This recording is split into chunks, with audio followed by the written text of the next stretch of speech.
Nabi Muhammad datang di Madinah waktu itu di Kuba, mendirikan masjid yang pertama kali. Tidak berapa lama kemudian datanglah rombongan keluarga Nabi Muhammad Shallallahu Alaihi Wasallam dan keluarga Abu Bakar. Setelah itu melakukan perjalanan beberapa waktu. Nabi Muhammad Shallallahu Alaihi Wasallam tiba di Madinah. Masyarakat Madinah menyambut kedatangan Nabi Muhammad dengan mengumandangkan syair. Bagaimana syairnya?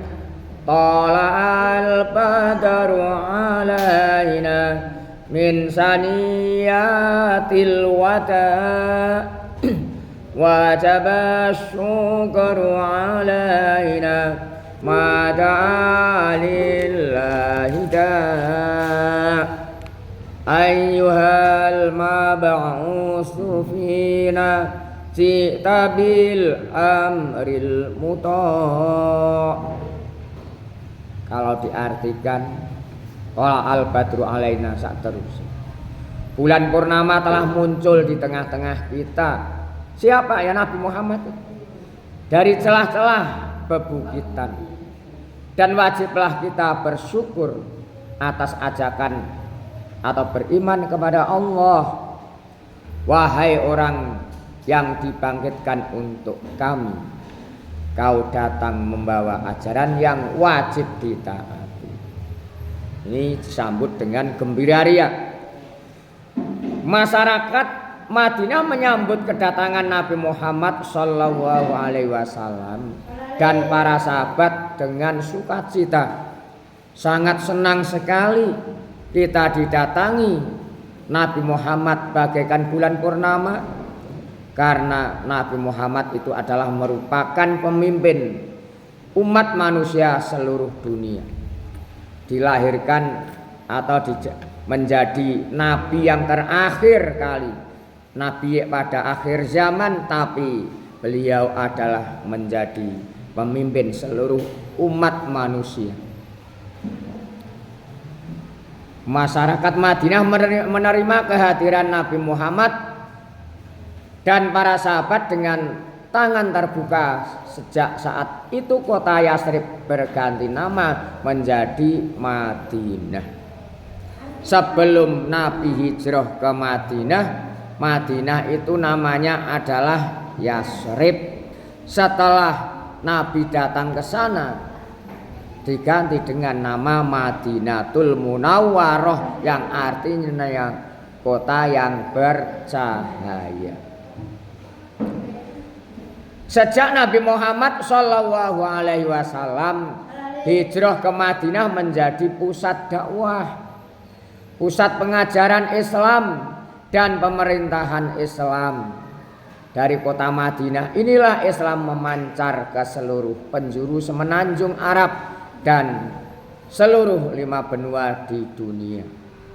Demikianlah kesuksesan Nabi Muhammad Shallallahu Alaihi Wasallam dalam mendakwahkan risalah Islam di Madinah. Sekarang generasi penerus kita ini termasuk generasi penerus perjuangan bangsa, perjuangan agama. Yang baik katakan baik, yang tidak baik katakan tidak baik.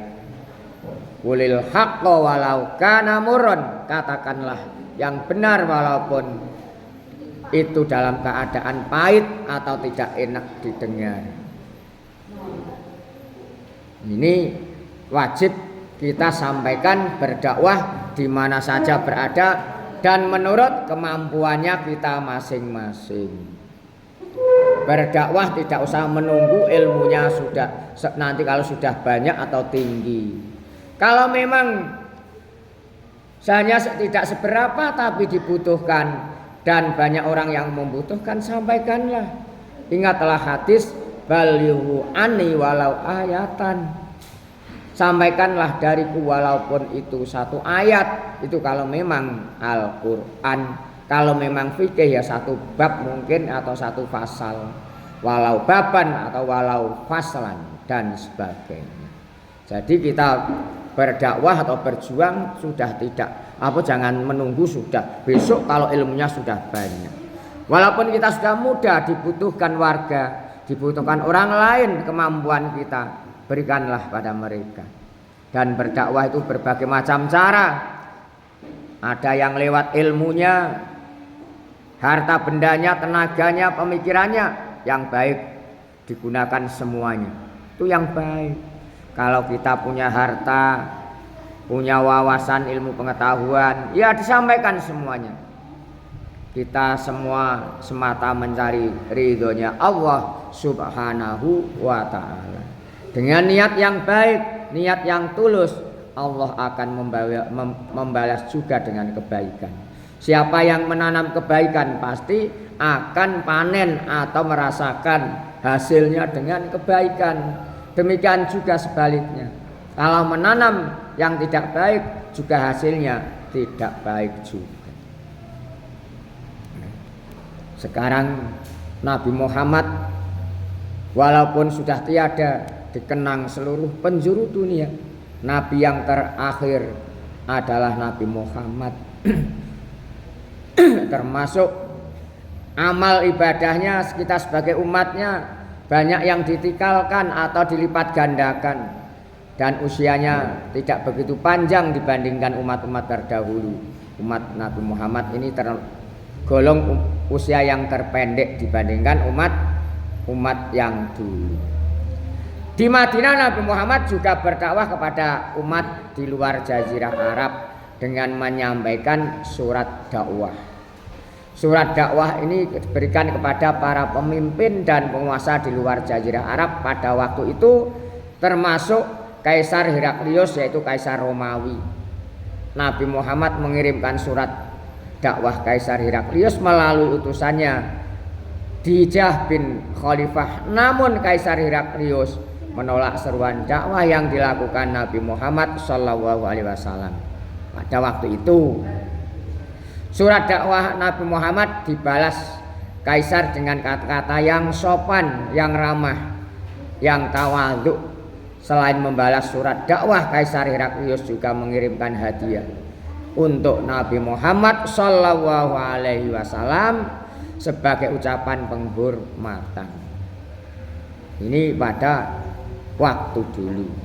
Masalah diterima tidak diterimanya itu adalah hubungan hidayah atau petunjuk Allah Subhanahu wa ta'ala.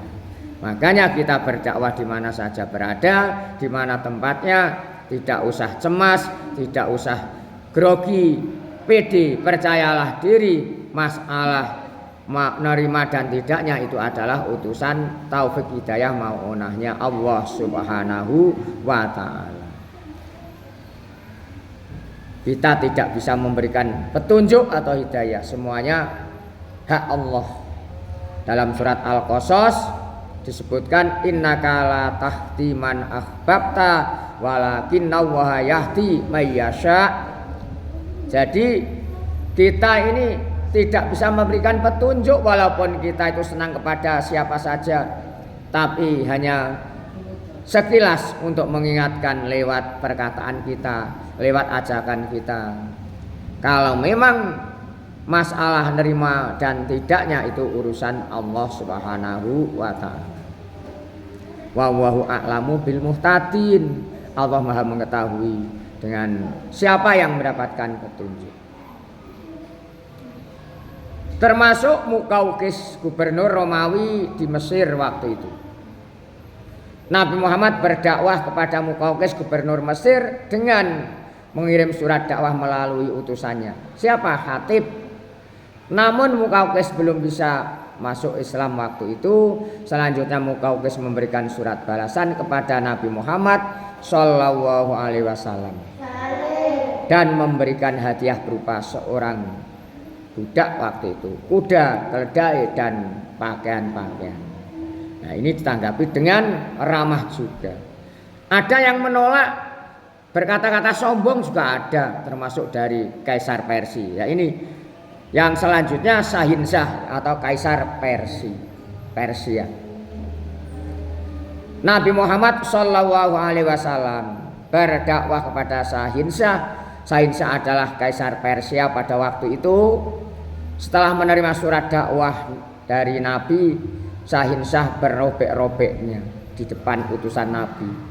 Melihat kejadian tersebut, sang utusan pun menceritakan kepada Nabi, dan kabarnya bagaimana diceritakan apa adanya. Nabi Muhammad Shallallahu Alaihi Wasallam pun menjelaskan bahwa Sahinsah yang sombong akan dibunuh oleh anaknya pada hari Selasa tanggal 10 Jumadil Awal tahun ke-7 Hijriah.